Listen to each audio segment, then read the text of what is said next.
Introducing the best deal in mobile. Unlimited on 2 or more lines for $29.99 a month per line. With no contracts, no added taxes, and no hidden fees. Includes nationwide 5G. Save up to 60%. Get unlimited on 2 or more lines for $29.99 a month. Call 855-438-2999. Click SpectrumMobile.com or visit a store near you. Offer valid for new customers on 2 or more unlimited lines. Savings based on 2-line comparison of unlimited plans among major national carriers as of 9/20/21. Prepaid excluded.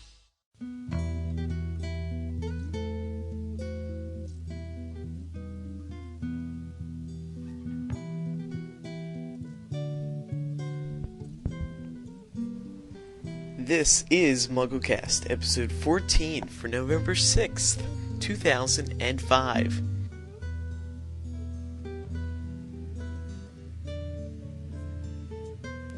Hello. You're saying hello, You to 70,000 MuggleCast listeners. We get the idea. I'm Andrew Sims. I'm Kevin Steck. I'm Eric Skull. I'm Laura Thompson. I'm Georgia Mountford. And this is the show where we bring you the latest in Harry Potter news, discussion, theories, cooking recipes, Acme treatments. I've told it to you all before. Before we get to anything else, first let's go to Micah for the past week's top news stories. Thanks, Andrew. The world premiere of Harry Potter and the Goblet of Fire took place earlier today. Be sure to check out our main page as it will be continuously updated with information. And just a reminder about some TV appearances being made by the actors in the 4th Harry Potter film. All times are on the East Coast unless otherwise stated. Thursday, November 10th, The Today Show, Dan Radcliffe to appear. The show runs from 7 to 10 a.m. on NBC. Regis and Kelly, Dan Radcliffe to appear. The show airs live at 9 a.m. The Martha Stewart Show, Dan Radcliffe to appear. All times vary. Friday, November the 11th, MTV's TRL, Dan Radcliffe and Rupert Grint to appear. This show airs live at 5 p.m.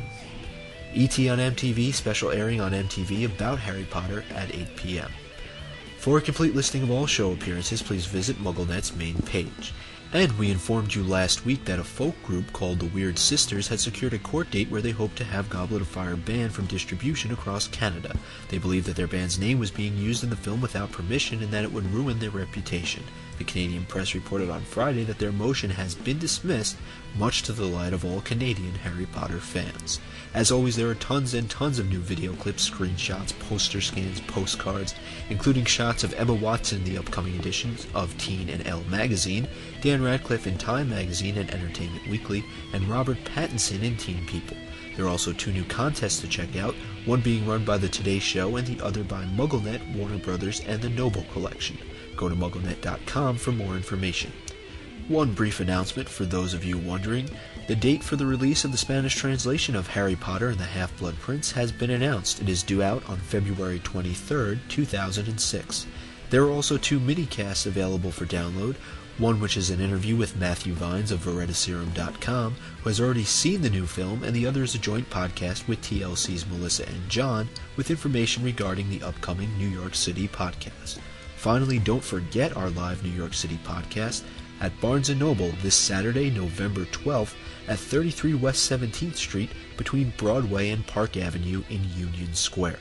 That's all the news from our news center in New York for this November 6th, 2005 edition of MuggleCast. I'll see you guys live next week. Thank you, Micah.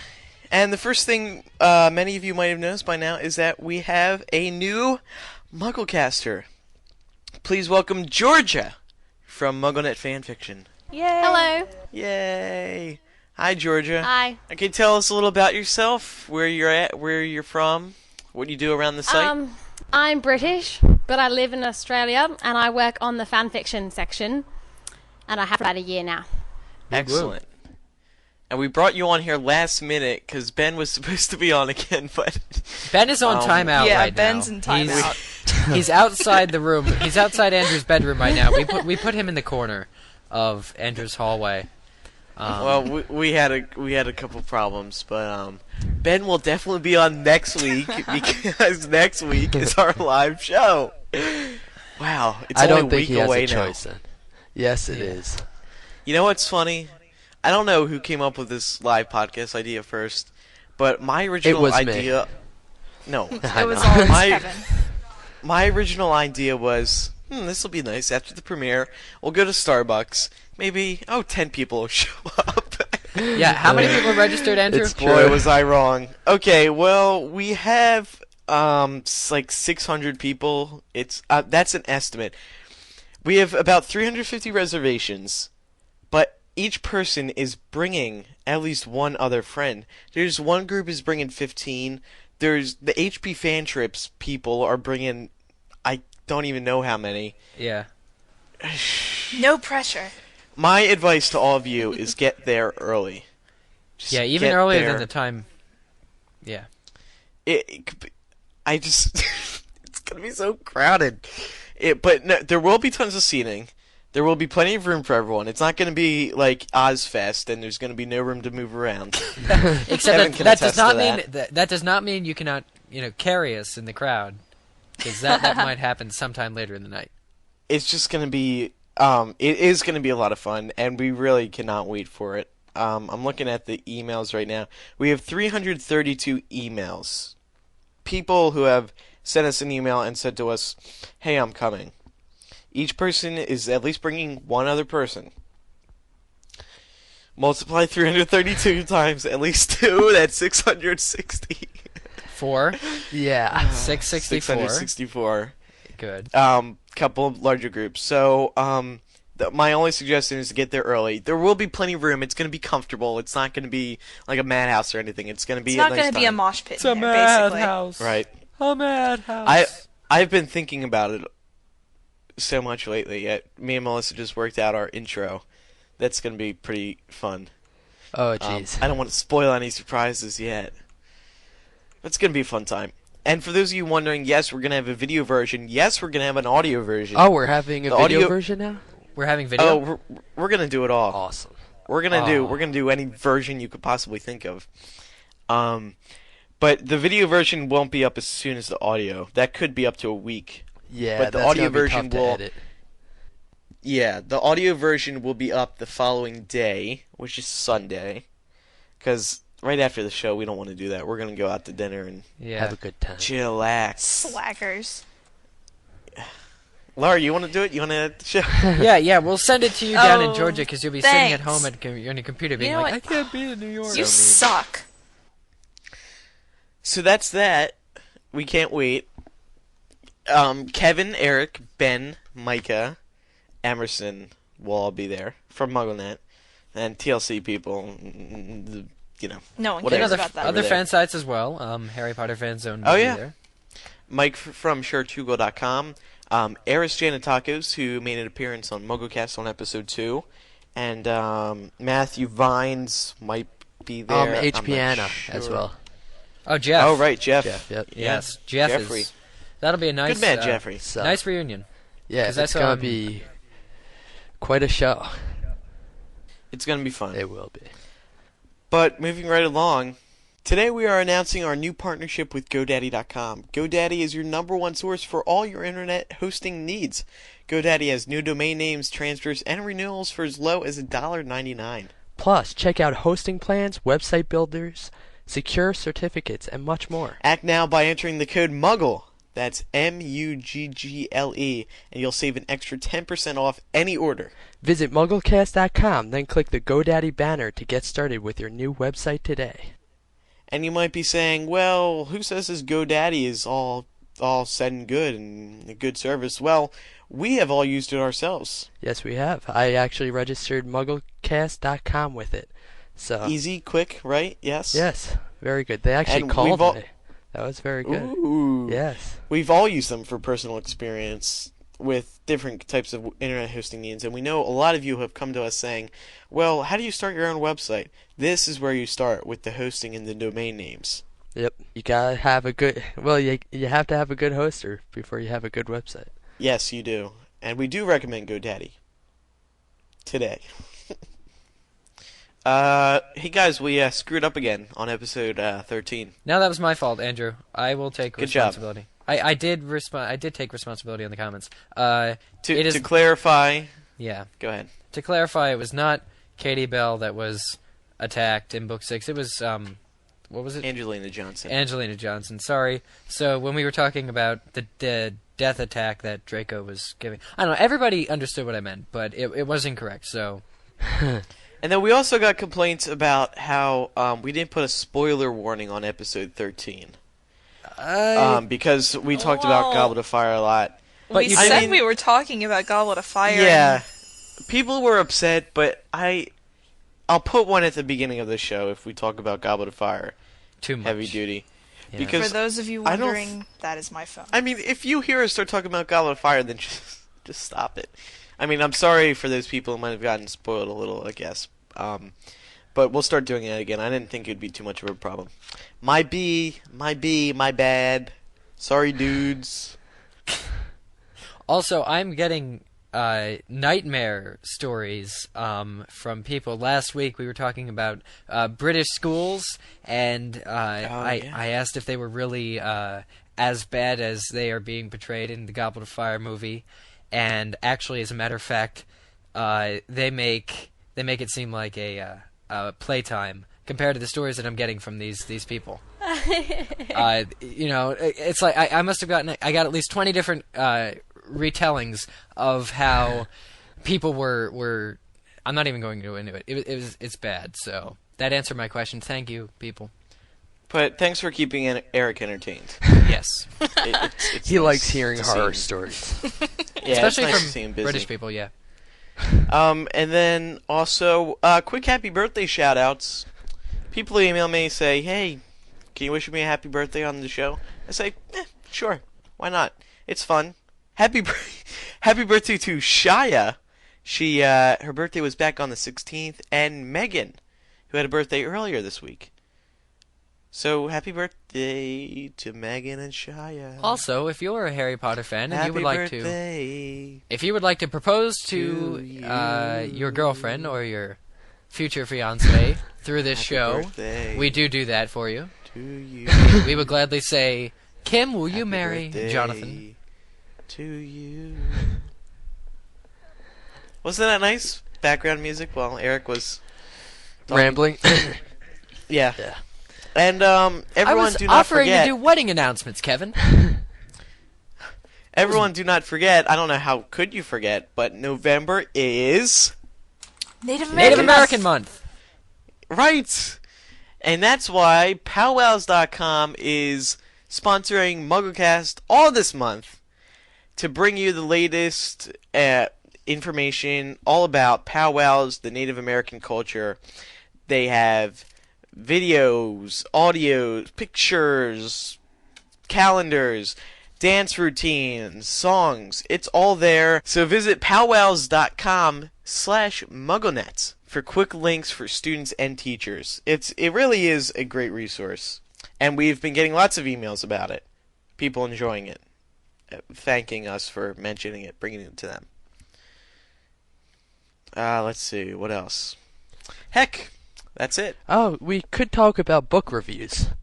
We have been debating, and we need some recommendations for doing reviews on books that Harry Potter fans can read, other than Harry Potter, while waiting for book 7. Yes. So, if you do want to send us recommendations for books, you could probably send it to my email address. That's kevin@staff.mugglenet.com. And we're going to take our time with it. So we'll try to do maybe one a week or maybe one every 2 weeks, because you have to give us time to review it, read the book itself. But after that, we should get that off the... Yeah, we're going to see if it works out. Yeah, we'll try. Yeah, I mean, because I know for one, Ben can't read, so he's out for the reading. Yeah. And No, don't. No, he admitted to it. He said Ben could. Ben was like, I can't Andrew read. is dyslexic. Yeah. I can't read. I'll openly admit it. And I don't really read either. None of us read. Do you know this book called Harry Potter? And that's a movie, Laura. Maybe you've heard of it? Yeah. Perry Hodder? What? Harry Potter. Oh, yeah, it is a movie. Yeah, that's where I've seen it. Oh, yeah. But what's this We thing about... are the most unentertaining podcast in the I world. know. But we try. I take that back. Now people are going to use that clip for other shows That's that gonna hate be like us. Yeah, Pottercast Pottercast will blackmail. use that. There are several other Harry Potter podcasts out there. There are. Yes. Believe it or not, we're not the only one. But we're the best one. Exactly. Thank Georgia, you, Georgia. thank you for saying that. How much should I promise to pay you? I don't get paid. What's this? I think Currency. Andrew. Unfortunately, the exchange rate is crap right now. So whatever you offered her is probably triple that. Oh, I take that back. We are only a few days away until Goblet of Fire. Well, depends on when you're listening to this. We just talked about But this.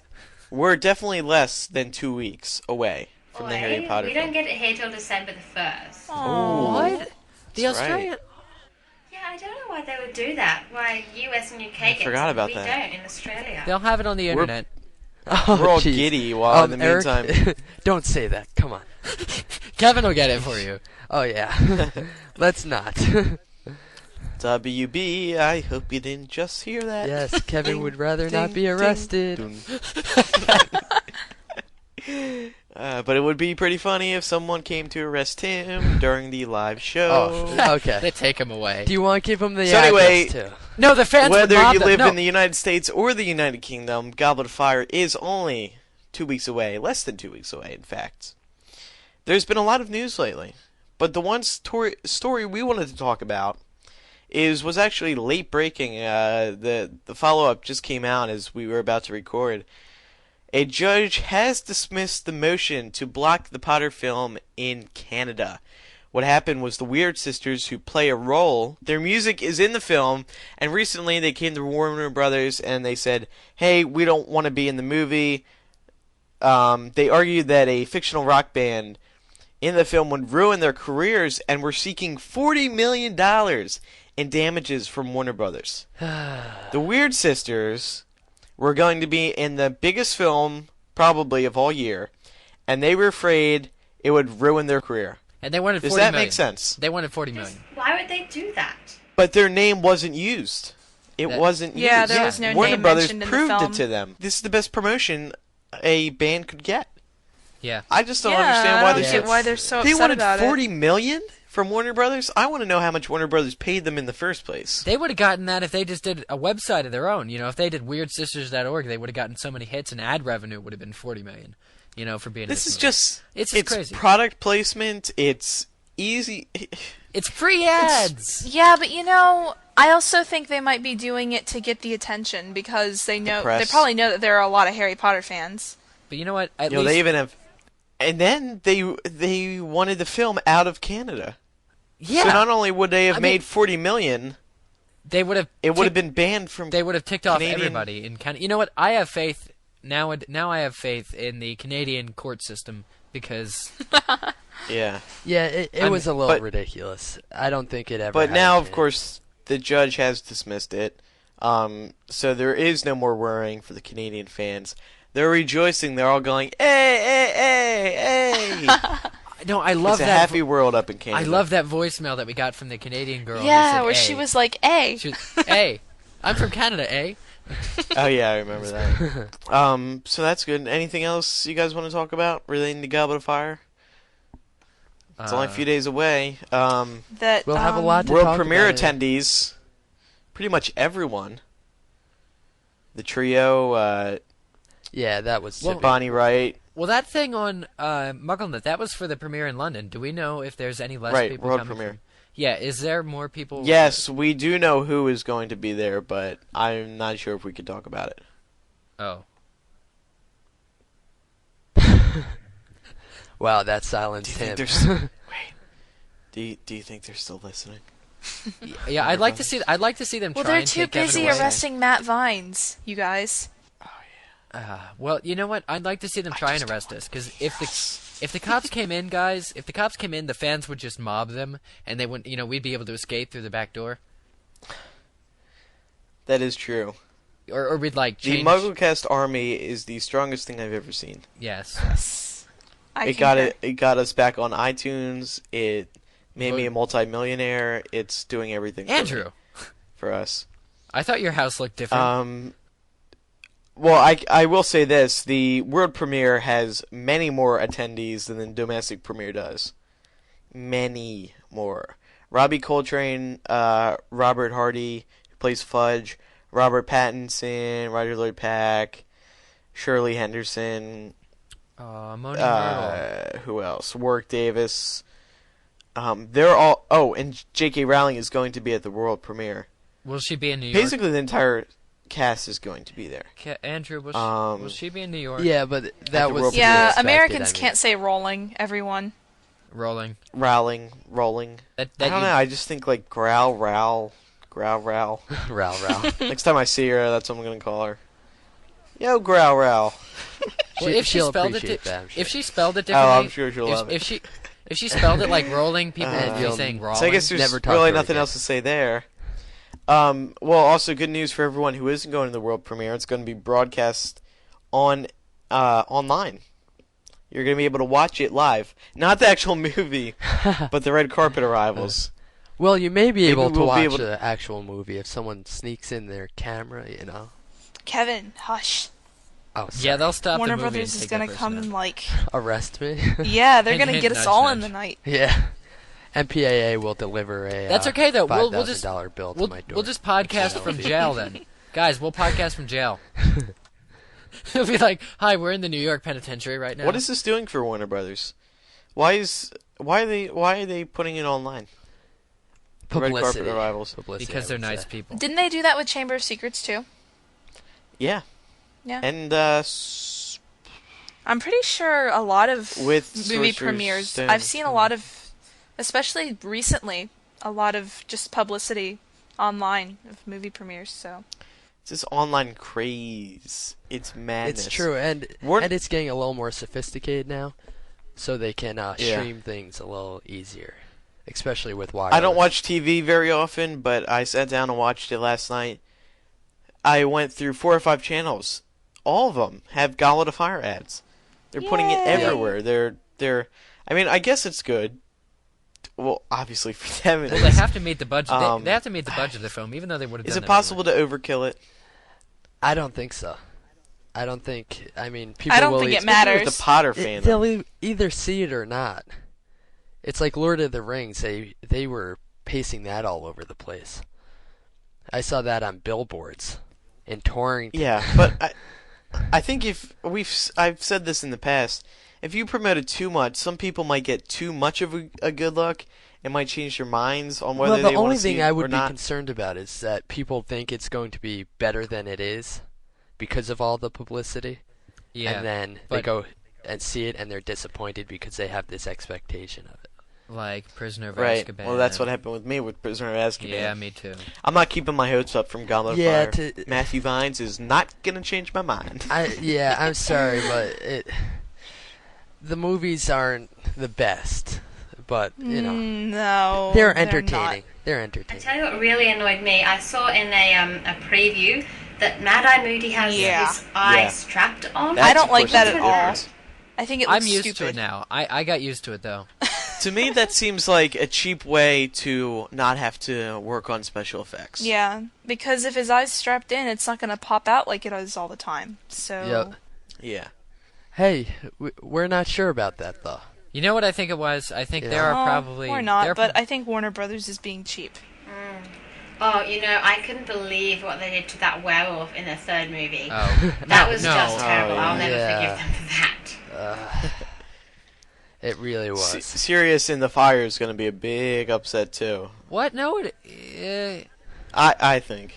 Matt said it was cool. It's like an intern made that. Hey. An intern probably did make that. They're like, oh, we don't have time to do this. Hey, you, come over here. No, there's nothing wrong with interns. The problem is, well, it wasn't an intern, and the poor guy who made that is crying right now because everyone keeps insulting him. I think it's cool. All my work. I know. He probably spent like 3 months on that. Instead his of face like is his in head, fire. yeah, I have no problem with it. It looks like molten lava. It does. It's supposed to be in the gas. I expected to see the flames. Yeah, I it's like expected he's to see actually more... in the logs. I kind of expected. You can't even see logs. I wanted It's molten lava. Okay, it's like Harry's in a volcano. Andrew, I was expecting a more Wizard of Oz type approach. He's I was in a expecting. volcano. I was expecting like the. This is wrong. Oh my All god, right, they're like trying to combine Harry Potter and Lord of the Rings now. Hey, we try. Andrew, I was expecting a sort of Wizard of Oz kind of man behind That's a certain for sure. thing. Yes. All right, so wow, your voice just cracked there. My voice just cracked, and that's about it. I'm finally growing up. It's about time. Oh, by the way, our Goblet of Fire sweepstakes on MuggleNet.com. Click on that fine banner. Warner Brothers is great. Have you guys looked at these prizes yet? No. Excellent prizes. Excellent prizes. The Potter, we have Potter sweatshirts, dragon eggs, future Triwizard Champion t-shirts, Ministry of Magic bags, temporary tattoos. Ooh. Come on. Everyone loves Bo temporary Battens, tattoos. hoodies, and beanies. Bo Baxton's. It's all here. Oh, and then the grand prize, worth $125, a 7-inch tall replica of the Triwizard Tournament Cup. And you can count. The Noble and Collection. you can count on me winning that. So don't even bother. No, we're playing absolutely fair. Yeah, we're not allowed to win it. So They give us an extra one. They should. We've been getting a lot of emails too about where we can get these from, where people can buy these from. We don't know yet. Well, I mean, the Triwizard Cup you can get off NobleCollection.com. The Potter sweatshirt, which is the favorite among everyone, because it looks like his jacket he wore in the Triwizard Tournament scene. I mean, the dragon scene. Yeah. Cool.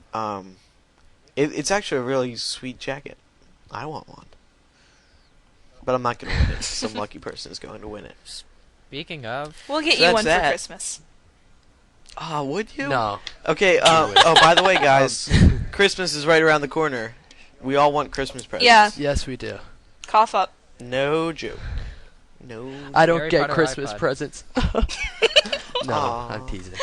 I do get Christmas presents. All right, But still, so I think that's about it. Goblet of Fire. send in book recommendations. And speaking of Right. t-shirts, if you have, once again, we're asking that, if you have a nearby custom t-shirt store, that you create a MuggleCast t-shirt to wear to the premiere, if you're coming, and make copies for us. Make copies for us. Okay, that's Copies, like extra shirts. Make shirts for us, too, and we'll wear them. awful. Okay, so moving along to our main topic of the week. Chinny Wizzy. Continuing our regular series on a specific character in the HP series to bring out everything we need to know about that character.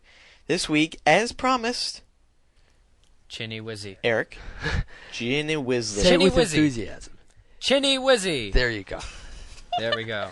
Today, Ginny this, Wizzy. this week, we're talking about Chinny Wizzy.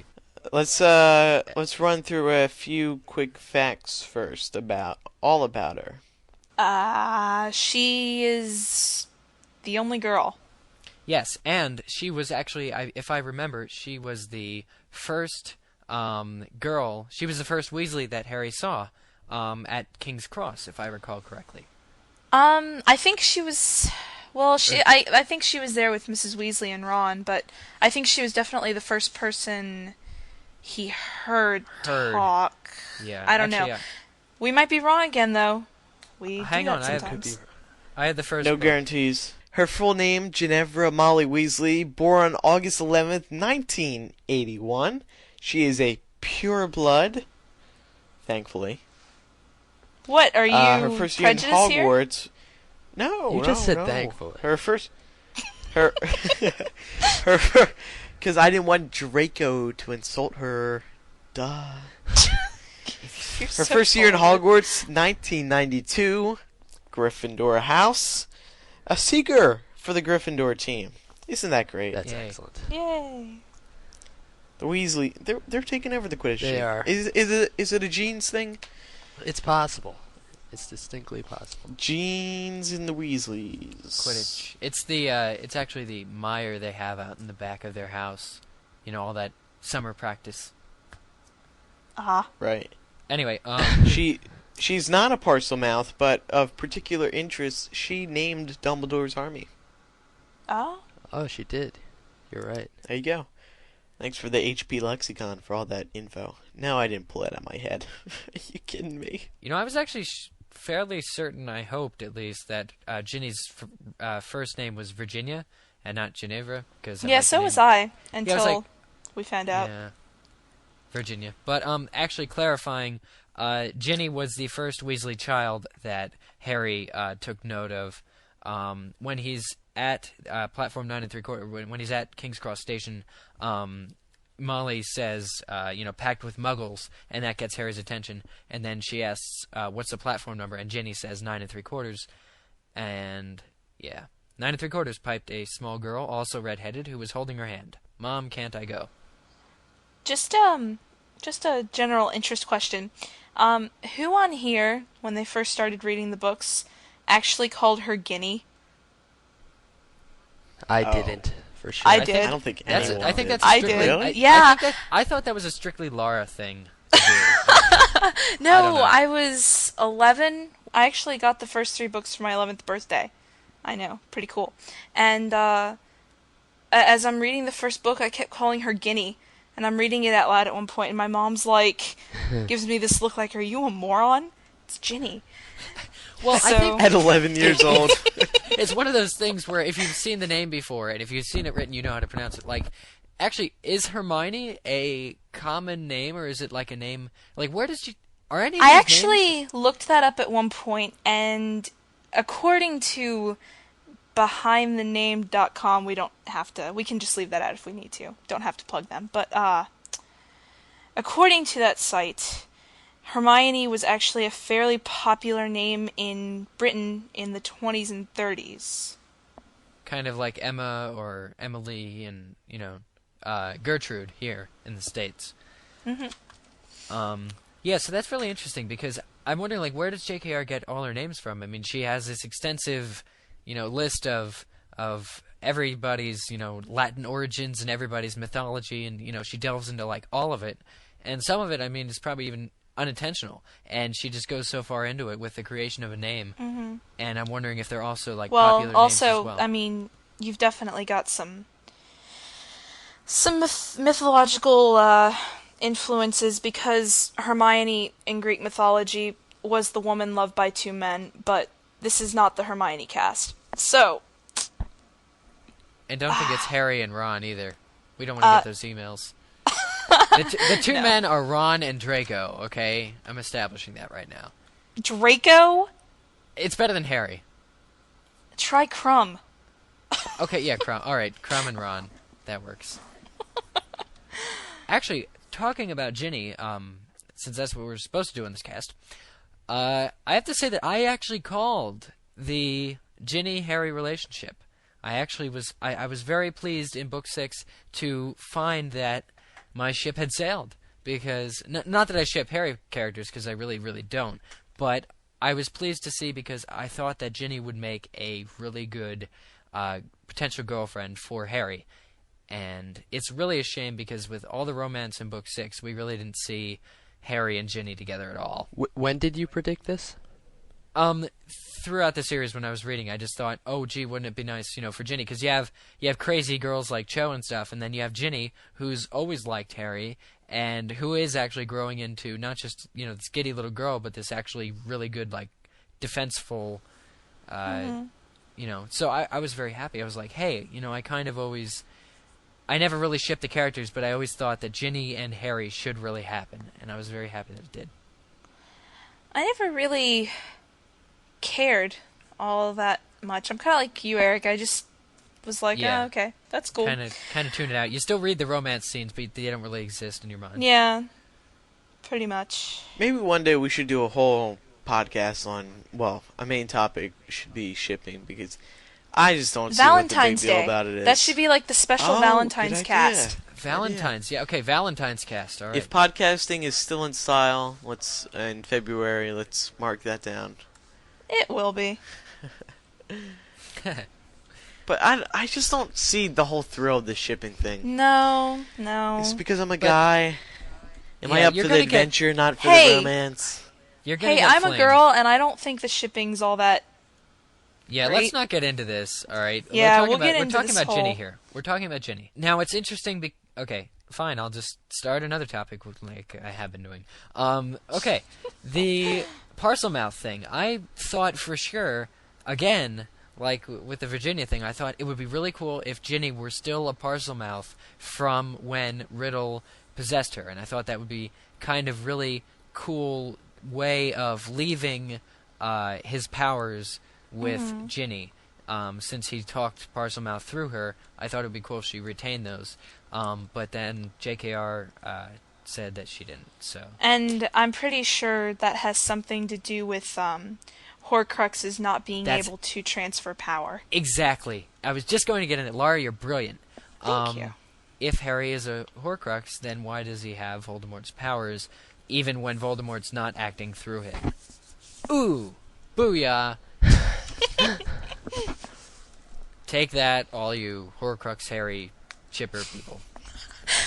Alright, so let's take a couple of voicemails right now. Keep this convo About going. Ginny. Hi, MuggleCast. This is Katrina from Canada. On her website, J.K. Rowling says that Ginny is the first girl born into the Weasley clan in a few generations. Do you think that this has some effect on the person that she is, and the character that she will mature into in Book 7? Yeah, I think it will, because you see a lot of pressure just from Ron by being the youngest boy, so you've got to imagine being the youngest girl with all those siblings. Yeah, but you feel like you have a lot to live up to, so I think she really has that motivation, and it's really toughened her up. Yeah, but do you think that will affect her in Book 7 even after she's lived with that her whole life? I think you'll always have some type of... She might always feel like she's in competition with her brothers in a way, but she seems like a pretty strong personality to me. Yeah, like, she handles them really well. I think it's already changed her, but she's not going to change anymore because of that. Yeah, I agree. I find it hard to believe that, she's going to... I think with having so many brothers, you know that scene where she was caught by Ron in the cupboard, snogging, and they had that little bit of a fight, and how harsh she was to Ron and everything. Yes. I think that a lot of that is to do with all the boys that have been around her, and the second she has a boyfriend or something, there's all this pressure. I agree, and they all want to kick his butt. Ryan wanted to kick... who was Ginny with? Dean. Yeah, but that's the other thing with Ginny. She not only has to deal with all those brothers, but she has to deal with a brother like Ron, who tends to be hypocritical and very very emotional when it comes to what his sister's doing that he isn't. So I think it's in Ron's personality. Ron's personality makes it a little bit harder for Ginny to deal with, but I think she gets by very well. So I think we all agree that she's not going to change any more than she has. Based on her, there's no reason for her to... Well, what do you mean change as in what? Well, I mean, she asks whether because of this she's going to... is it going to affect her the way she matures in Book 7? But I don't think her character has much more growth. Yeah. She's been developed over the 5th and 6th book, and I think we've got a firm idea of who she is now, and I don't think she's going to change much in Book 7. And if she does grow, it'll probably be more in the relationship sense. As I did mention, we don't really see much of her and Harry in Book 6, even though they're together. They don't really show it. So any more maturity, I think, will come from Harry and her's relationship, and not be more of like family-related stuff. Yeah. I mean, but I think she'll play her biggest role in Book 7. Yeah. Just because. Yeah. I think that's the way it's been going, and now they're in a relationship. So, even though Harry doesn't want to, she's gonna want to be near him and all that. Yeah, I think though. I don't think that Jo is going to. Again, we touched on this. I don't even remember what episode, but I don't think the romance is going to have any bearing on the overall plot or. Well, it really can't. Whether basically Harry and Ginny being together is not going to depend on whether Harry defeats Voldemort.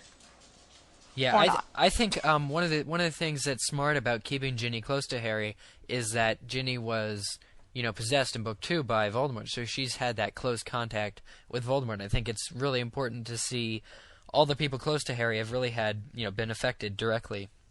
Exactly. By things that Voldemort has done. and it's kind of like an unlinking, like a step-by-step unlinking of him in Book 7 is what I foresee, because everybody who's near him, has had something happen to them, and they're just it's all gonna come back. Like, I mean, all the characters that come forward are going to, it's gonna be brought up, like, what happened to them that Voldemort did, including Neville. Andrew, is Andrew cutting out to anybody else? Yeah, he's breaking. He's breaking up pretty bad. Yeah, a little. Yeah.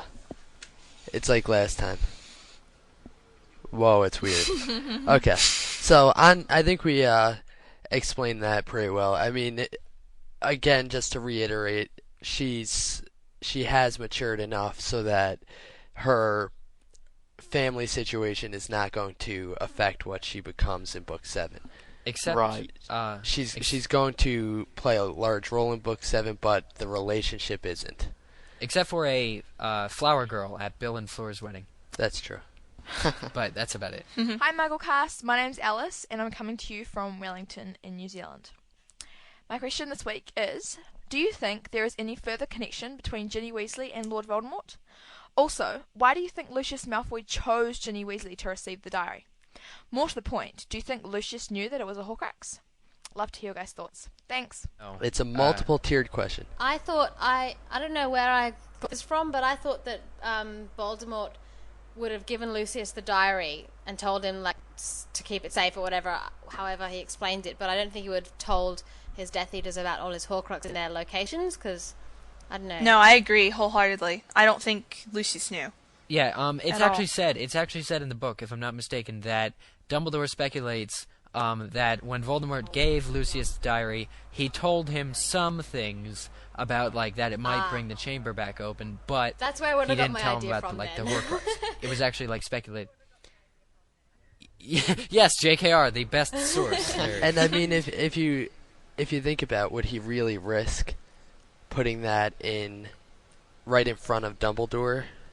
Yeah, if he knew known? It was right. Mm-hmm. The reason I think he chose Ginny was because he saw her as a weak girl, and at that point he was, as Dumbledore says, he was in it for his own, selfish reasons, and Arthur Weasley was conducting all these raids and stuff, so wouldn't it be great to discredit Mr. Weasley by killing his daughter, and his daughter completely fit the type. She was a shy kind of, girl who would write a diary, so it really worked. Yeah, I agree. I think it was just a hit on the Weasleys, just because he doesn't like them, and not to mention, Lucius Malfoy and Arthur Weasley got into that huge fight right before Lucius put the diary. I think he actually slid it into one of Ginny's school books or something, and threw it back at her.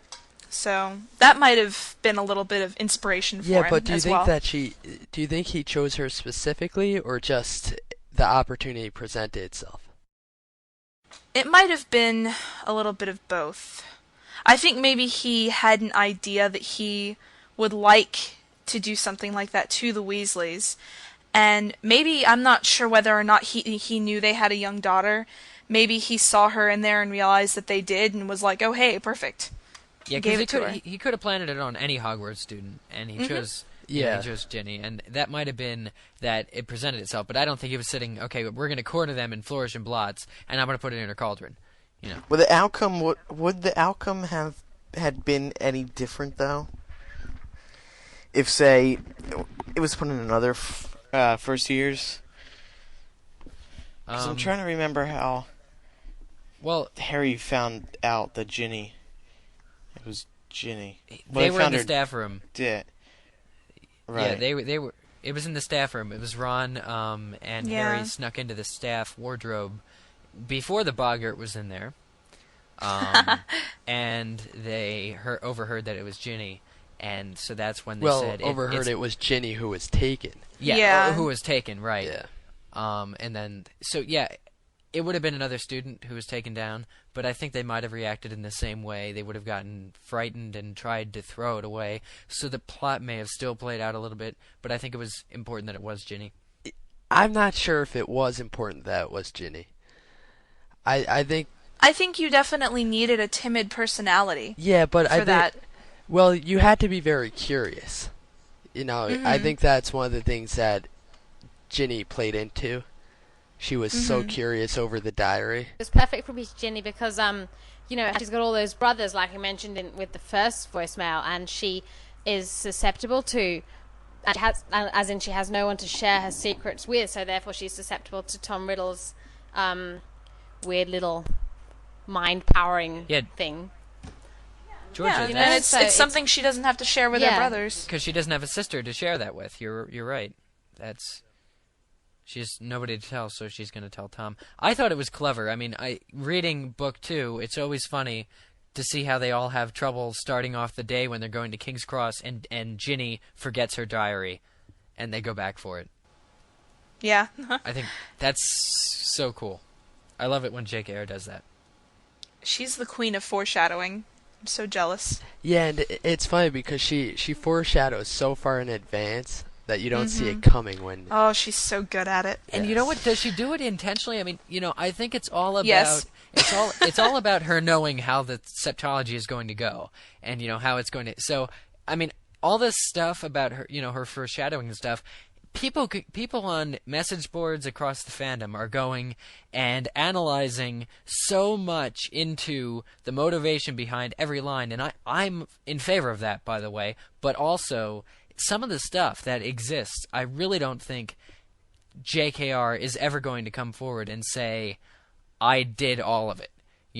I really don't think she's not going to acknowledge that she actually did, but I think it's really clever that we all, see her as this omniscient, flawless character because so much has fit together like puzzle pieces. Why we jump to so many conclusions, exactly, like with Mark Evans. But JKR has said that she doesn't reread her books and stuff, and it's so awkward because how well the books fit together and how true they are and how little they are contradictory. It's so cool that she doesn't read her own books. She said in an interview once that some reporter came up to her and said something about the origin of the word Quidditch. And J.K. Rowling actually said that she'd simply just written down a whole bunch of cool-sounding words that started with Q and picked one. But the reporter thought it had to do with, quintessence or something like that. I don't quite remember the quote. But yeah, there are a lot of things that are accidental, but some things that are definitely planted. Yeah. I think it'd be interesting if she actually surveyed herself and did go through in the books and say how much was actually intentional and how much just formed itself. Because I think that's definitely a testament to the creative mind. But more Ginny. Yay.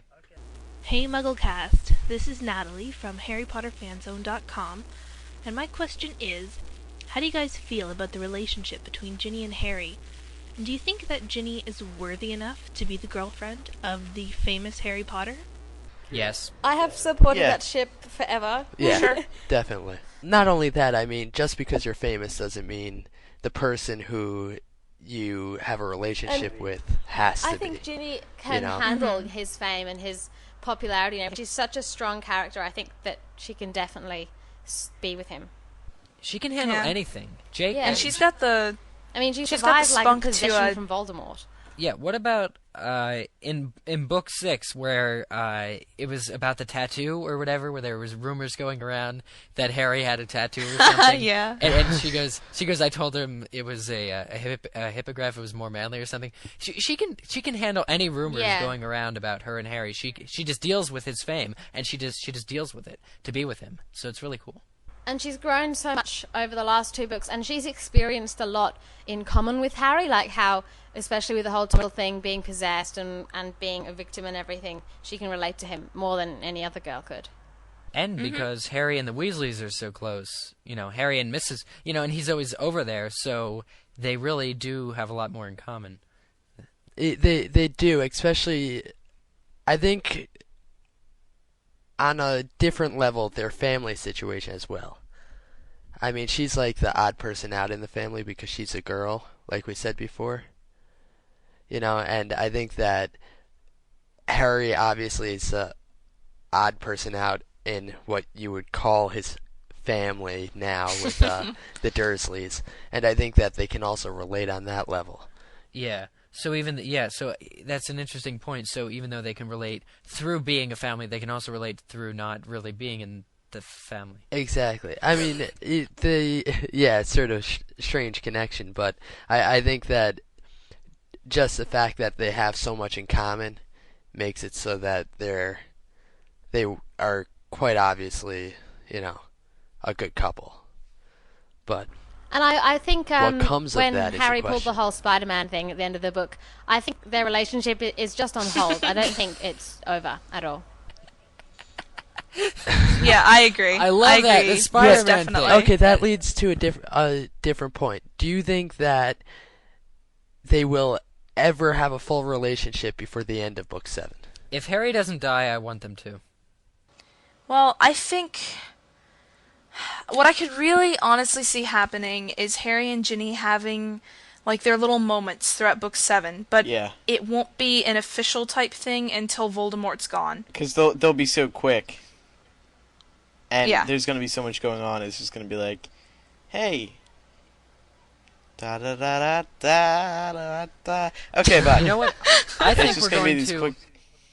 Yeah, I think actually, you know what? I'm thinking. No problem, Andrew. I think that we're going to see some James and Lily parallel. I really want to see James and Lily parallel because James and Lily Potter defied Voldemort 3 times. So and they really must have, even though we didn't get any insight into it much, because Lily hated James in book 5 in the pensive scene. They did work together to destroy Voldemort. And I think it'd be really cool if we got kind of like a reminiscent that James and Lily situation with Harry and Ginny working together. They like each other, but they're also working towards defeating Voldemort. I think that's what I was hoping for. Something where they like each other, but it's not a true relationship yet. But it will strengthen. Yeah, but their fight just for working Voldemort together. Yeah, and their fight for Voldemort will strengthen their relationship as well. Exactly. Yeah. And then she can wrap it up in the end. Where she doesn't give a detailed account of the relationship, but she somewhat foreshadows to what's going to happen. I think so much crap has happened to Harry that he really deserves Ginny. He deserves to live. I think he deserves a loving relationship. He deserves a loving relationship like Ginny can get him. And I don't think Harry should die, because if people knew that Harry died, and if Harry does die, who would read the books? Would you guys still read the books if you knew that the character you're reading about? I would if she did it in a certain way. Yeah, the character. We will have already read them, so it won't matter. Well, right. Yeah, the damage is done. But I mean, the JKR gives us so much insight into his thoughts at every particular moment throughout the course of 7 years, and if he dies, none of it'll matter. Like, in a certain way. I mean, we can get our own enlightenment from it, and we can take. I don't agree necessarily, because when someone dies, they always leave some kind of imprint behind. I mean, we can derive things from Harry's story, and we can become more mature through studying his emotions and things like that. But beyond that, I really don't want to I don't want Harry to die either, but honestly, I see Ron as a more likely death candidate than Harry. Yeah. See, I don't know about that though, because I always thought that Harry was going to die because of J.K. Rowling setting up the characters around him dying. Yeah, she's killed off so many of his close friends and his relatives that it almost seemed to me she was trying to portray this "there's no going back now" kind of thing. So I'm not trying to be redundant, but again, the Lord of the Rings analogy, right, where Frodo comes back to the Shire, but it's not saved for him. Mm-hmm. So he would never be the same. I sort of had the feeling that Harry would never be the same after. Right. Everything is over. The main reason that I think that Ron is going to bite the dust is that chess analogy. It was completely. If you read, we talked about the one editorial where they compared the chess game in book 1 to the Second War, and if you compared if you put certain people in different places as different pieces, and then obviously you have Ron getting killed by the Queen. But all 3 of them did prosper in the end, I guess. They But did. Well, at least They did. Harry went on, so you know. I just think the reason why Ron would die is because he's so weak. Weak in a way. I just see him as weak.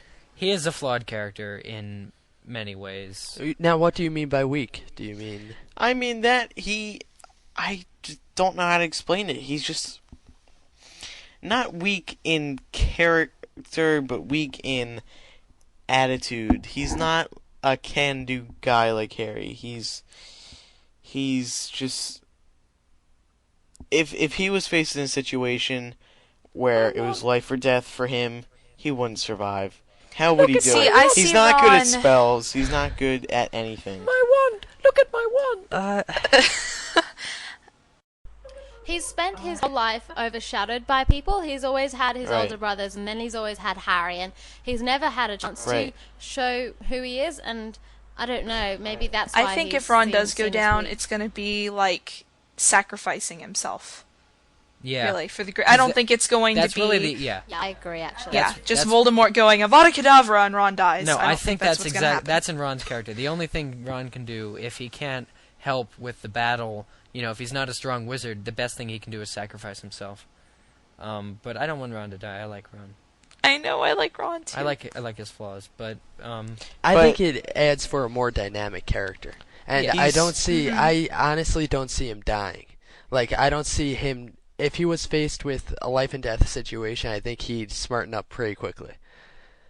I think that he maybe died in the crossfire kind of thing, but I don't see him dying because he's too weak. I think Ron is smarter than he and others give him credit for.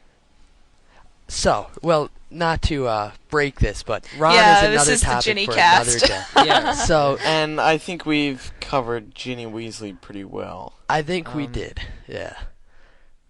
yeah, she knows injustice. She knows what she's doing. She knows the meaning of hypocrisy, and that's really all you need in the Harry Potter universe. But I do see only one thing possibly happening as well, is that she's going to get herself in trouble to help Harry. That's the one thing that... Like, what do you mean? Like the Spider-Man thing? Well, sort of like that, but in the sense that...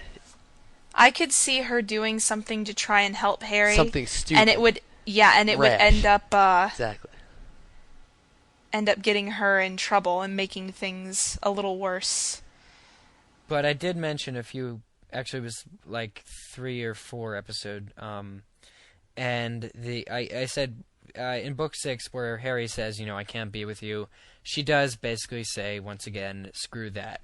And she says, we're going to help. We're going to help you anyway. So I think whatever Ginny does, I think it's in her character to get herself in trouble for Harry. But at the same time, he shouldn't be held responsible for that. I think she's fully aware of all her actions. And I think that's what makes Ginny a great character and a responsible character. Yeah, definitely. I agree. So do you want to do the outro for Georgia before we... Yes, I think we should. Why did she have to go? Yeah. Yeah, she has to go I because her didn't know dad's there. Should we outro her, or should we just give her an exit? What do you mean outro or exit? Well, Here, I'll do it.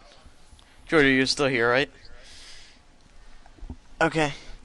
All right. Well, that pretty much wraps it up for this Virginia. part of the show, right? But Georgia has to leave us right now because she must be on her way. Thanks for joining us, Georgia. I had a really nice time chatting to everyone. Thanks for coming, Georgia. Yeah, thank you, Georgia. Yeah, you were great addition. So we'll have you on another time, I'm sure. Excellent. Not enjoy the next rest week of the though, show. because that's a live. Unless you want to I don't come know. out. The live one. Yeah, do you want to fly in? Do you want to hitch a ride with Oh, it? you're gonna bring Georgia, but you're gonna we'll see how it is. No, We're not Andy- going to bring Andy- a girl from Georgia up. Yeah. Thank you for joining us. Thanks for joining Bye. us, Georgia. Bye. Bye. Bye. Now it's time for the voicemails, the part of the show where you send in your thoughts, comments, questions, concerns, theories, Regarding general stuff. hoopla. Yeah, whatever you want relating to Harry Potter. Let's play the first one right now. Hi MuggleNet boys and Laura, I totally love your show. Anyway, I'm Selene from the Philippines, and I was watching Prisoner of Azkaban last night, and I was just wondering, where do dementors come from? I mean, how exactly do you think they reproduce? Do they just pop out of nowhere? I know this curiosity is probably answered by Luna Lovegood or something that I just missed, and which is so sad because Luna is my favorite character. So I want to hear what you have to say about it. Thanks. An infection or bacteria. It Yes, flourishes I agree. where things are unclean, or in this case, unhappy. I think the whole reason why they're reproducing so fast is because people are worried, they're nervous, they're scared because of Voldemort coming back. And I think they're just like an infection in the way that they flourish when these feelings are, I agree completely. commonplace. I think it is a spontaneous generation type thing. I do not think that Dementors mate. That would be. I like the correlation. In book 6, there is in the beginning, I believe, there's a cold front or something, and they're mating, Yes. and it makes everything, like the whole temperature and weather and everything, cold outside. I love that correlation because when doesn't you're it have So something wait. to do with the fog? I thought Fudge I mentioned think something once. he mentioned that. I believe he said something about there being more cold and fog due to Dementors, because I believe that wherever a Dementor is, it's very cold and unhappy. Yeah.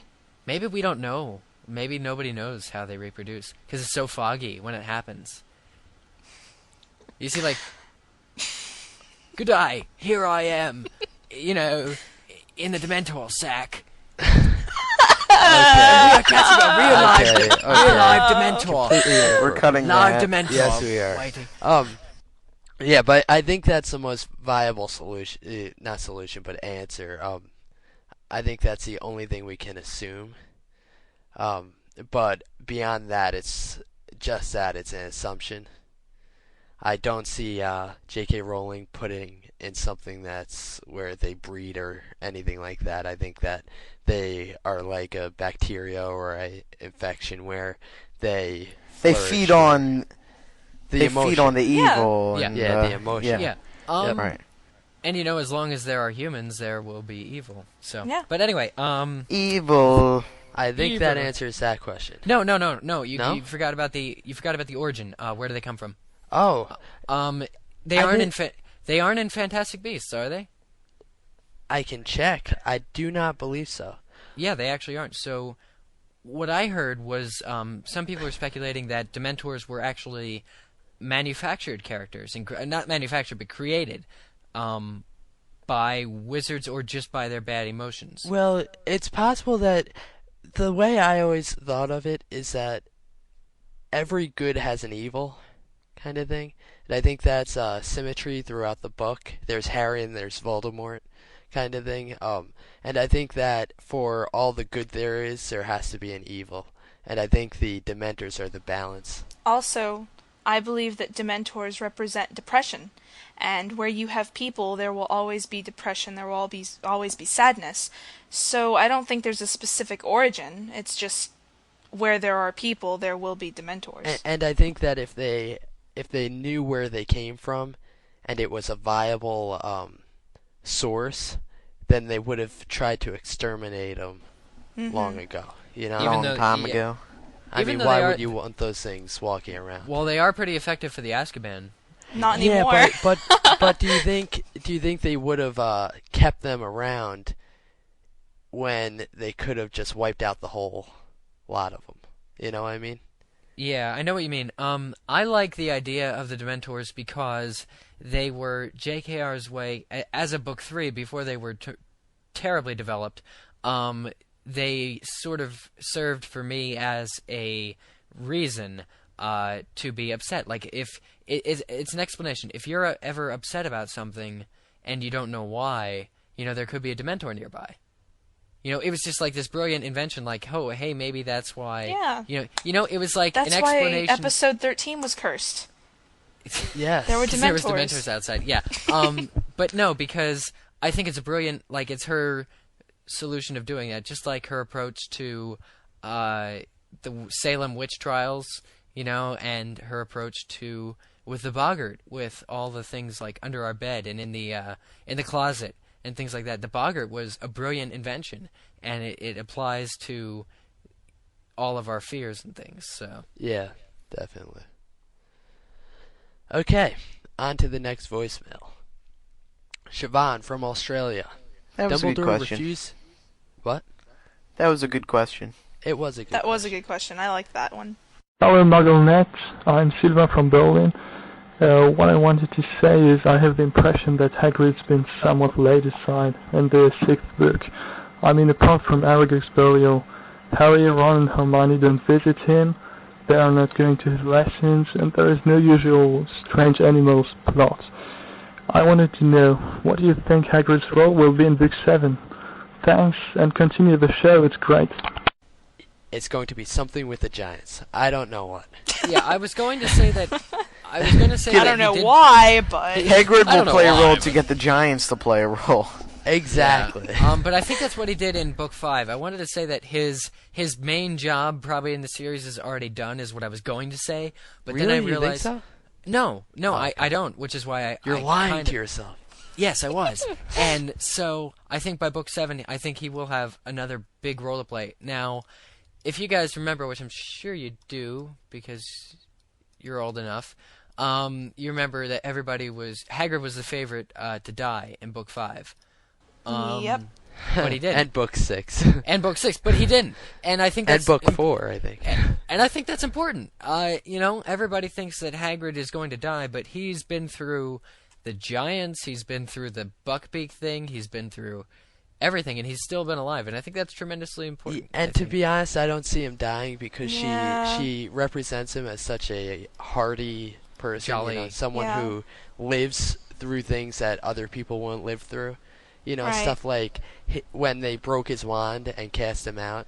Yeah. He still kept hope and continued being active in the wizardry And dude, world. all the Death Eaters like attacking him and him defending them all. Exactly. Yeah. And they That was get him awesome. and they get him and they burn his hut and he's still there like fending them off. Exactly. Yep. I mean, Hagrid is he obviously is a very resilient person, and I don't see him dying. Yeah. I think he will play a large role in book 7, just because we discussed this on a previous cast that she likes to kill people who no longer have a purpose. So I think if Hagrid no longer had a purpose, he wouldn't be with us anymore. I think as much as it seems like they have unfinished business, both Sirius and Dumbledore have or will prove more valuable in their death. Mm-hmm. I think because Dumbledore I feel that Dumbledore did get out, everything he had to Harry, and that was the whole point of his lessons. And I think that Sirius, now that Harry has Grimmauld Place, I think that'll play importance. I want Robbie Coltrane to continue playing Hagrid. Sorry, because there was speculation. I remember there was an article about him saying he might move on to other things, but I think I like him as Hagrid. Yeah, I do too. I don't see it happening. Warner Brothers knows how big or how important he is to this series, starring in it, because they know how to Robbie drive him. Coltrane is Hagrid is one of my favorite characters, and He is, yeah. Robbie Coltrane is one of my favorite actors in the series. Just because he's done a lot of great work in the past, including the Bond films, which I'm a big fan of. So, I don't think we have to worry about him going anywhere. Warner Brothers will keep him on. Yeah. They'll make him stay. If it requires offering him something very good, I'm sure they'll force him to stay. What can you offer besides the hearts and minds of brilliant, of these young kids? And I mean, I never got that. Like, has anybody turned down a Harry Potter film? And money. But would you turn down a Harry Potter film? I mean, I think Jason Isaacs, who I love, is Lucius. I think what he's trying to prevent is him typecasting himself into that role. He sees that people are starting to see him as Hagrid, and he's afraid that after this job, he won't get any other jobs because any movie he's in, everyone will think of him. Well, it's Hagrid. It's ironic because after these blockbuster huge films, he won't need to be in anything else. I think he's set for life. Yeah, but I mean, it really depends on if that's what he wants to do. And I do think that several of the actors are going to have problems with typecasting. I think so, too. Yeah. Just the trio. I think no matter what, Rupert's doing that movie Driving Lessons now, but the same with Thunderpants. So many people from Harry Potter were in Thunderpants and are in Driving Lessons now. I never saw that either. Yeah, even Gambon and things, I think, if I'm correct. I might not be, but don't send emails and don't post on comments that we're lying. But yeah, They'll I think do it there were anyway. there's these true elite British actors that are in the Harry Potter films because of how cool they are and how, but any British film that Rupert does is probably going to have a connection right back to Harry Potter, and the fans are always going to make that connection. Yep, absolutely. I think he's all right typecast, to be honest. I think they all are. Yeah. And the trio. I think the trio are all typecast. But I think that Rupert is going about it the right way. He's trying to pick up films besides Harry Potter while doing Harry Potter to try to alleviate some of the typecasting, I think it's really cool because Rupert got his start by sending in an audition video to, what was it, BBC or something. And he was just a regular fan and a regular kid, and he sent it. So it's really this cool story about not necessarily rags to riches, but he was just this happy fan, and now he's discovered acting and really conditioned his skill. And I think he's one of the best. I would say that he's one of the best of the three. He's my favorite. He really is. I love him. I would say that too. I think Ron is probably my favorite. Rupert. But hey, one thing that reminds me, even though we're talking about Hagrid here, sorry people, the Rupert mention in book 6 when Slughorn. That was not a mistake. That was not a mistake. I have to vouch for whoever is in charge of book mistakes. That would be me and Janie. No kidding. That. I feel so bad for you people because I know you guys. The second I read that, I thought people are going to think it's a mistake, but I treated that. For those of you who don't remember, Slughorn, when he's drunk, I believe it's in Hagrid's hut or whatever, he refers to Ron as Rupert, and I really didn't think it was a mistake. I actually thought it was. I thought it was funny. I treated it as tribute. Me too. I treated it as tribute, is what I did, because if JKR is... It just works so well. I thought that it was completely a nod to Rupert from JKR. That's exactly what I thought it was. I mean, she's denied in the past that the movies don't have any effect on the books, but come on, that's a nice little Easter egg, so to speak. Yeah. I just thought it was such a cool... I thought it was really awesome. And I think Rupert should be completely, just blown away with how... I mean, that's a direct thing, and it's just... both of our inboxes were so flooded with that. I know, but that's okay. You know what you can do? Do you still have the link for the editor of the Harry Potter books? Do you remember that? They posted a response to the fans? We actually, I believe, put a message on the Book Mistakes page saying, "Do not send this, or die." Yeah, I mean, usually... Alright, so we answered that question, didn't we? Okay. We gotta keep it rolling here. Okay. How far are we at? I'm laying on my floor again. 2 more voicemails. Okay. Siobhan from Australia. How far in are we? We're an hour and a half. 125. Okay. Hi guys, this is Siobhan from Canberra, Australia. I love your show, and my favourite parts are the voicemails from other listeners. I would like to hear your comments on this interesting quote I reread in Philosopher's Stone. This is Dumbledore's response to Mcgonagall referring to Voldemort as you-know-who, and I quote, "For 11 years I have been trying to persuade people to call him by his proper name, Voldemort. We have of course recently seen that from Dumbledore's memories in Half-Blood Prince that he refused to call Tom Lord Voldemort when Tom came looking for a job. So what do you think in this period of Tom looking for a job and Harry's parents dying, do you think has caused Dumbledore to change his mind? And do you think that if Dumbledore had continued to call Voldemort Tom Riddle, as he was doing when Tom was searching for a job, that perhaps the Chamber of Secrets diary wouldn't have warped Ginny so much because everyone would know that Tom was Lord Voldemort? This is such an awesome question. I love this question. I know. It makes me happy. Great. Thank you, Makes me want to Siobhan. squeeze. It's just great. That's all it is great. So would you like to take this, Eric? Sure, Kevin. Look how enthusiastic he is. This is such a good question. I love these because they completely think it out. I should have saved this for the live podcast, so we can see how enthusiastic Eric gets over this question. I'll get enthusiastic. I'll get enthusiastic just being there. So no, that's okay. Yeah. Okay. So much I have to. Okay. Sorry. Gathering thoughts.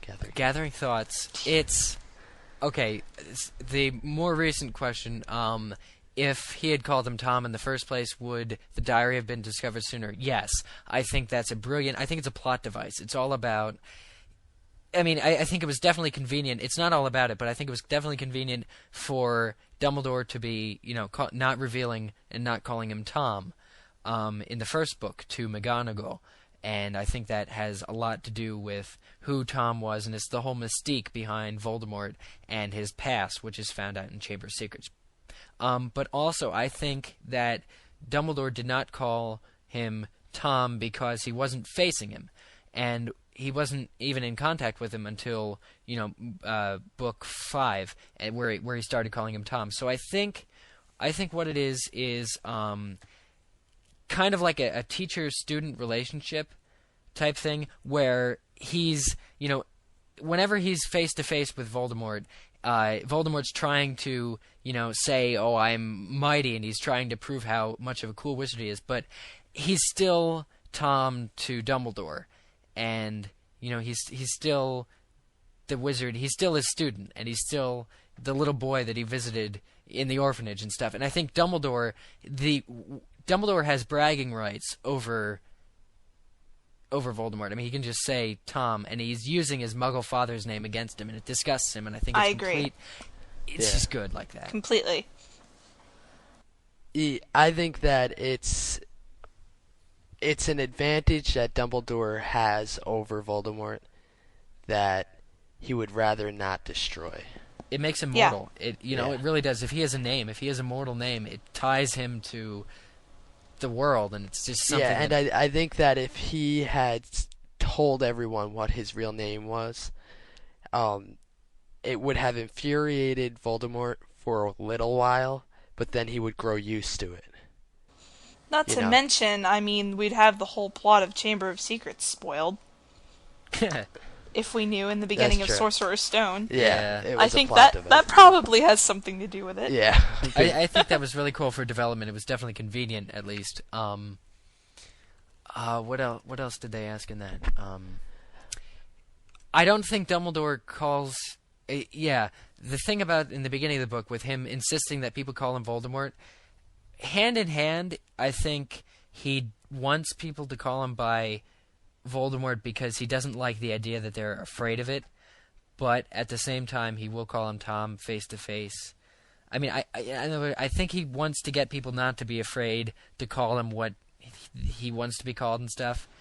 And I can't get when I'm excited. I completely can't express. I can't express my best points. So this is probably a really crappy theory that I have. No, but you're fine. You're fine. It's just there's so much. It's a good question. So, anyway. Anybody else? I agree. I think you pretty much beat that with a stick. With my stick that I have from the caption contest. In the stick. That was such an ad-lib line. I don't even know what I meant by that. It was great. But okay, so last and final voicemail. Hey MuggleCast, this is Jessica from Boston, Mass. Since J.K. Rowling started putting up birthdays on her site, I wondered if she considered the characters' horoscopes when choosing their special day. We all know Harry is a Leo, which is another connection to Gryffindor, and someone has written an interesting editorial on Libra McGonagall. Do you think this could lead to some insight on some characters? Just wondering what you guys think. Thanks. I think that's entirely possible. Actually, I think that there's too many coincidences to have not been, and I think that I don't think that it's gonna play a vital role, and it's not gonna reveal anything huge. No, but I think it's a fun thing. It's one of the tidbits that she's.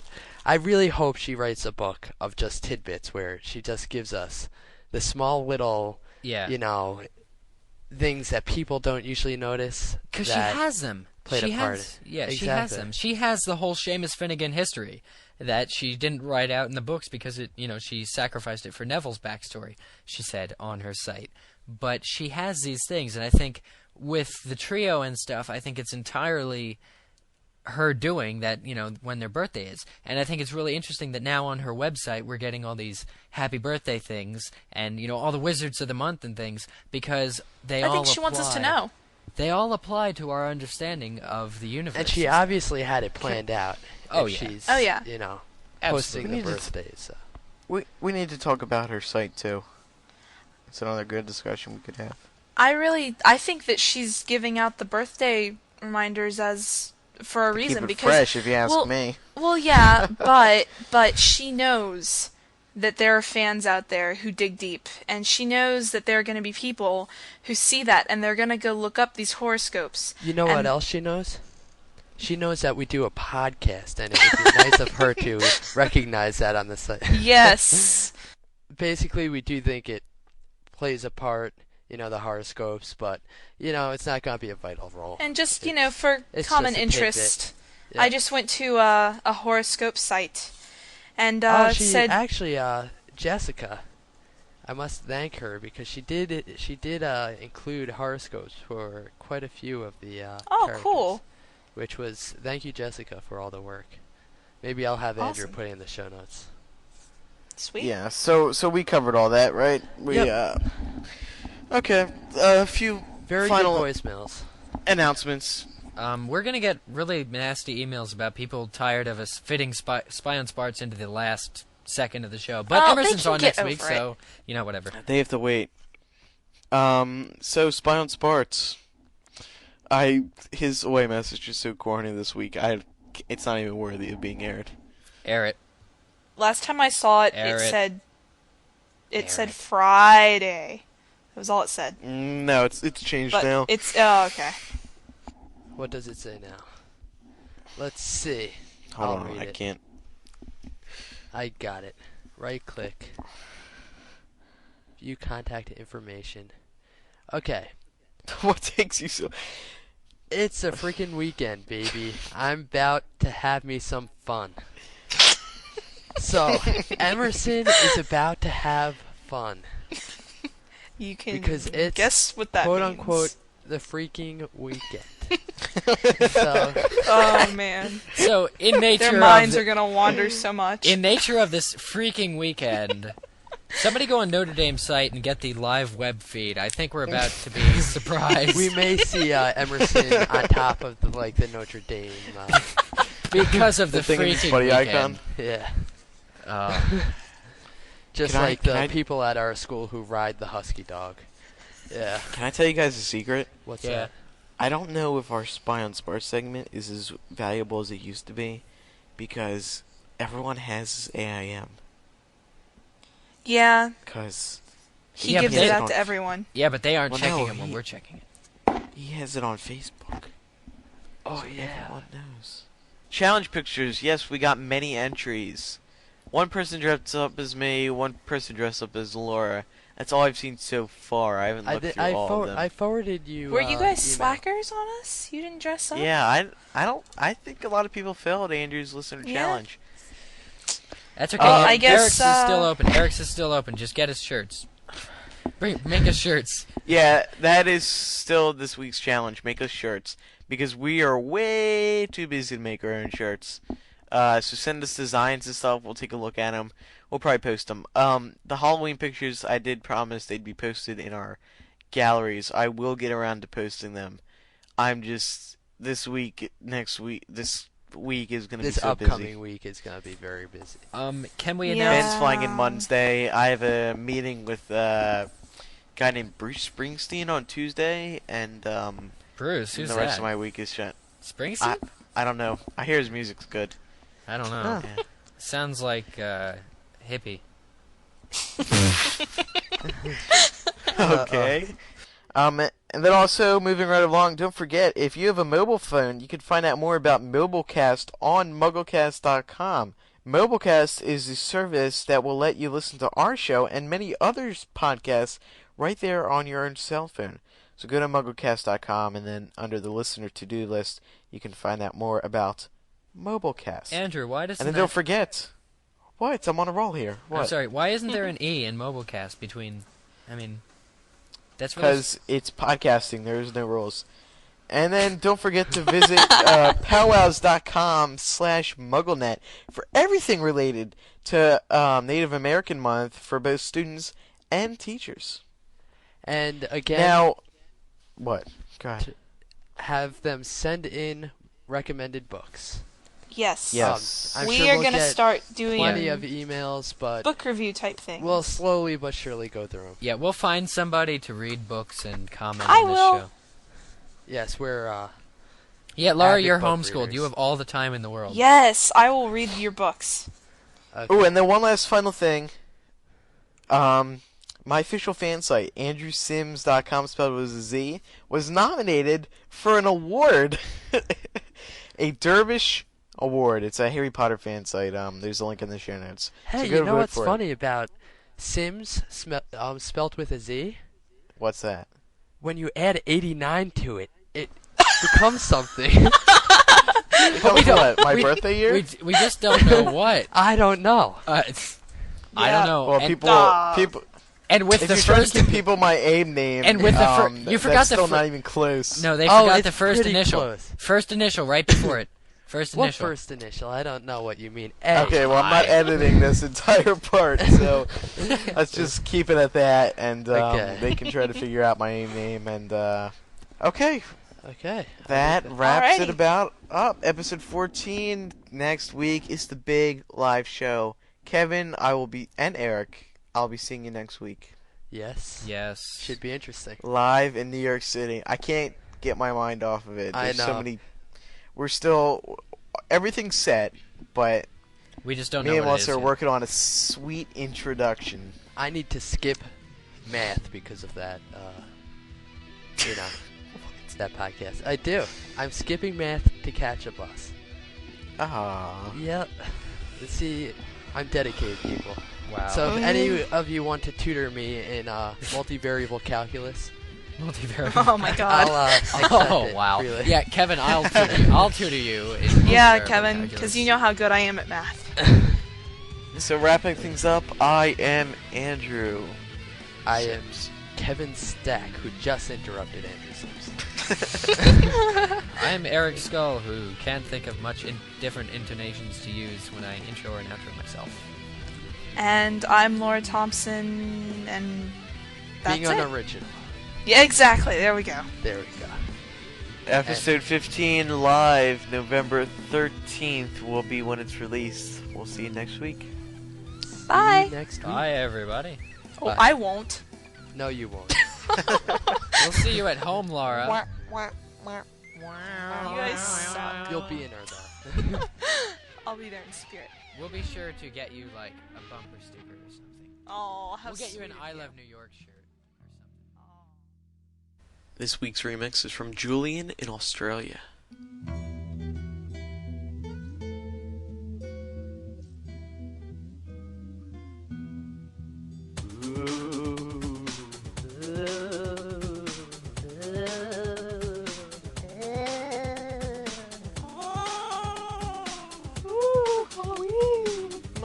MuggleCast. Acme Trident singing downloads/episodes. Singing downloads/episodes. Downloads/episodes. And finally, Acme Trident. Bonjour, MuggleCast. This is Larry in Pittsburgh, Pennsylvania, with an observation on the films thus far. Like his predecessor, Sir Richard Harris, I think Michael Gambon is a fine actor of the classic type. He belongs on stage, belting out a blood-curdling line from Shakespeare or Poe. However, as Dumbledore, I fear he misses the hushed wisdom, the quiet strength inherent in nearly everything Dumbledore does. While he certainly adds a much-needed spark to the character, there is an understated majesty that's missing. This, I feel, is the key to what makes Albus Dumbledore such a special character and an indispensable role model for Harry. I have something to talk about. This is just as bad as last week. No, it's not bad. That episode was cursed, okay? Episode 13, we actually recorded a whole episode 13 with Ben and a few other people, and we talked about Remus Lupin, but it went terribly. It was not... So we did it again. So we did it again, and it turned out many of you have said on the comments that this was your favorite episode, and that it was a lot of fun, and so we really like that, and we think, gee, that's really lucky that, it went from so much... bad. Yeah. It may have been lucky 13 for you guys, but it wasn't for not us. for us. We pulled an all-weekender right there. But, I get a lot of requests to be added to people's buddy lists on Skype. I actually had someone bypass my request thing. I don't know how they did it. Well, you know what? I always accept them, but I never answer the phone. It drives them crazy, and I love doing it. I don't accept them. I get them all excited. Ben and I were talking on Skype a few weeks ago, and we picked up, someone called, and I picked up that one time. And that's the only time. Only one person. When you game with Alienware, you have the freedom to be anyone, like the galaxy's most feared warrior, and the freedom to go anywhere. Elevate your gameplay with the new Alienware X-Series laptops with 11th Gen Intel Core processors. Defy boundaries and start gaming now at Alienware.com.